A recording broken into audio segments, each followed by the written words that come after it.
తన భర్తకు అత్తామామలకు అనేకమైనటువంటి సేవలు చేస్తూ మితంగా సంభాషిస్తూ భగవంతుని ప్రతినిత్యం కూడా పూజ చేస్తూ ఉండేది.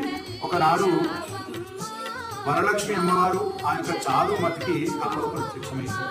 వెంటనే కలలో ప్రత్యక్షమవ్వగానే చారుమతి కలలోనే అమ్మవారిని పూజ చేయడం మొదలుపెట్టింది.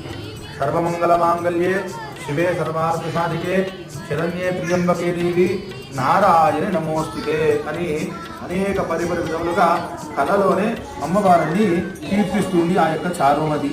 వెంటనే చారుమతికి కళలో ప్రత్యక్షమైన అమ్మవారు అంటుంది, అమ్మాయి చారుమతి, నీ యొక్క భక్తికి మెచ్చి నేను నీకు ప్రత్యక్షమయ్యానమ్మా.